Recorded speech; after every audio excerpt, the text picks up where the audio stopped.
Hello everyone, welcome back to Balanced Healthy Living. In today's video, I will be going over how I DIYed some succulents using different types of containers, maybe some containers that you could even use from your own house. Items that you will need for this project are some potting soil, some garden tools, possibly some different kinds of rocks for the top, E6000 if you're doing the container DIY, some succulent containers or plant pots, possibly some glass containers. This is an upscale DIY plant pot. I used two different items from the dollar store, removed the tags, glued the pieces together with the E6000 glue, and then you have a nice upscale plant pot. Next, taking some rocks that I purchased from Home Depot. This was about $5 for the bag. I poured in about, I believe it was about 2 inches of rocks.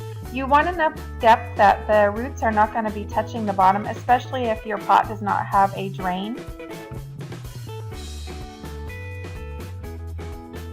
Once your rocks have been added to the bottom, you want to go ahead and add your special succulent soil on the top.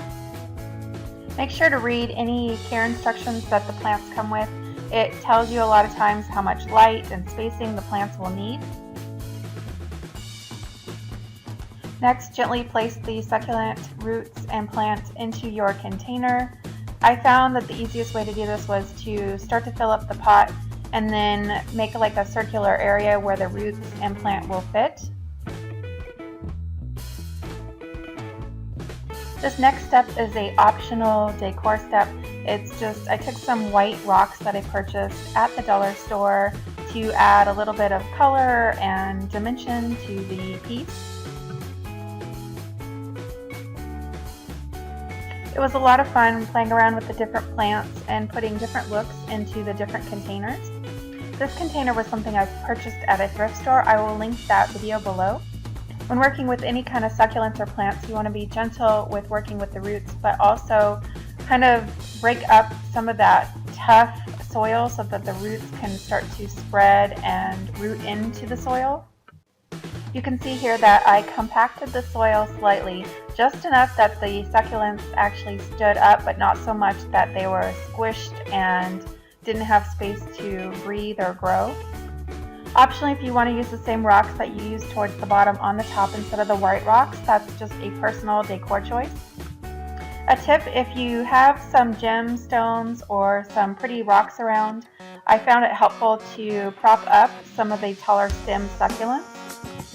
If you're enjoying these kind of videos, please like and subscribe to our channel. It lets us know that you are enjoying our content and keeps you in the loop for everything new coming out.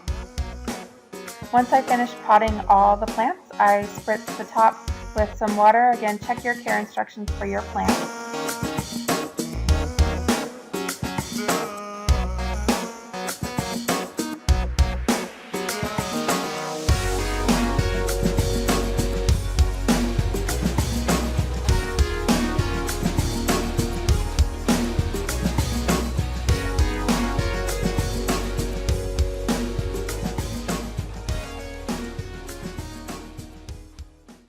Thanks again for watching Balanced Healthy Living. We hope to see you again soon.